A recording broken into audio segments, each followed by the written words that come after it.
Brad, it's really good to be chatting to you here in Abu Dhabi, but also some big figures were announced by Microsoft, a cumulative $15.2 billion worth of investment in the UAE between the start of 2023 and anticipated by the end of the decade.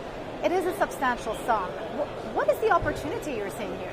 Well, the opportunity is to really invest in this country. This is not money we're raising here.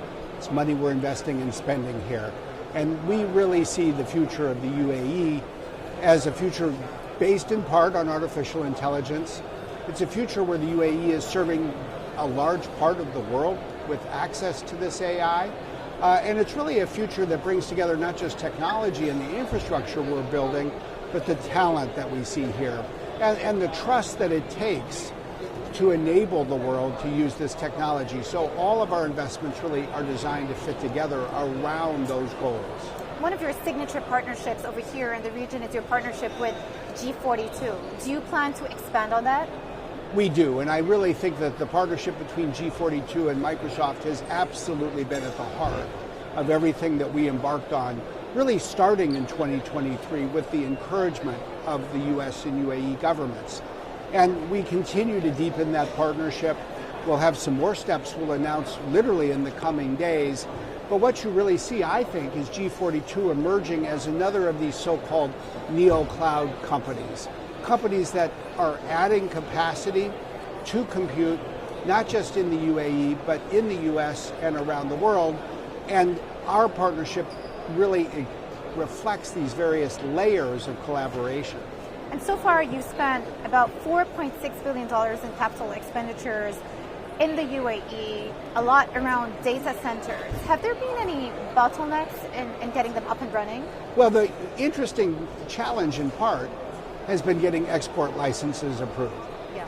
And the good news for the is, chips. yes, for the chips, for these Nvidia advanced GPUs. Yeah. And we've had the good fortune, or really did the good work in many ways as a company at Microsoft, to do what it took to persuade the Commerce Department a year ago. And really, I think we're grateful to Secretary Lutnick and the Commerce Department this year for these export licenses. But they're not just acts of faith. I mean, we had to satisfy very strict conditions about the cybersecurity, the physical security, the other security protection of these chips to ensure that they stay under our control, that they are managed properly, that they're used properly. So in the announcement today, you talk about the licenses enabling you to ship the equivalent of 60,400 additional A100 chips. And in this instance, involving Nvidia's even more advanced GP300 GPUs as well. Can you give us a timeline for when you expect that to happen? In months, not years, is what I would say. We are seeing demand here explode.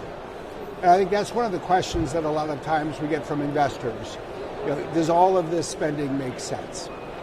For Microsoft, we clearly believe it does, because we're seeing demand grow. And if you look at the UAE now literally leads the world in the percentage of the population using AI, 59.4%, number one. Singapore, about a point behind, is number two. Wow. But what we're seeing here in the UAE is across the economy, whether it's companies like ADNOC in the energy sector, or the financial services, or the healthcare sector, all of this is being put to work. I think it's actually improving the human condition, adding to prosperity. But it does mean that companies like ours need to keep adding the capacity that's required. Yeah, and let's talk about the additional capex spending plans that you have for the region, $5 billion odd by the end of the decade. Can you give us more detail on where that's going to be going? Well, in addition to AI data center capacity, we're investing in talent, because it's really talent plus technology that helps an economy grow. Part of that is our employment of our own people. We have about 1,000 people that we're employing in the UAE. They come from 40 countries around the world. It's investing in a partner network. We now have 1,400 partners here in the UAE, employing more than 40,000 people. Part of it is skilling. A big investment that we're making is an effort that we announced a year ago to bring AI skilling and certification to 1 million people here by the end of 2027.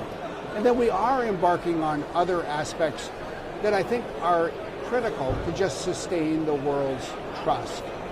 Whether it's bringing people here to collaborate, to learn from each other, whether it's putting in the safeguards that are required from a compliance perspective for the U.S. government, whether it's creating, as we are with G42, a new Responsible AI Future Foundation. It takes a lot of different pieces to really build this architecture for the future. How important is the upskilling, the talent aspect of all of this in terms of realizing the UAE's ultimate AI ambitions? People always talk about, at some point there's going to be a shortage of talent to power these ambitions. I think that the upskilling of talent is important, frankly, in every country, for every person, because all of our jobs are going to change at least somewhat, and we don't yet know for sure what that will mean in 3 or 5 or more years. But it is clear that if you have the ability to use AI, if you have that fluency, as we do, say, in our day-to-day work, it makes us more effective. It frankly, I think, helps us do things that we couldn't otherwise do. And then there are deeper talent pools that are needed, at the forefront of building AI models, of building AI applications and the like. Yeah. I'm going to ask you a question that perhaps the whole industry is asking, which is whether these levels of capex spending can be sustained, because some companies have been getting punished around earnings last week for coming out with these huge figures of capex spending plans over the coming quarters, the coming years. Are you confident that the demand is going to meet the spend? I can't speak for the whole industry. I can only speak for Microsoft. Yeah. And what I can say for Microsoft is that demand is clear, it is present. Our biggest challenge is not a risk of getting ahead of demand. It's actually keeping pace with demand.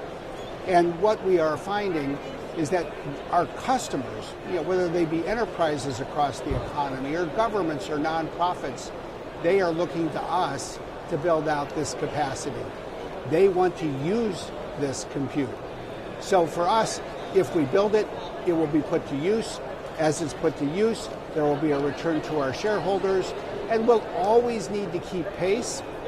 You never want to get too far ahead. You can't afford to get too far behind. It's a constant aspect of managing a large tech company to get this right, and we're focused on doing that.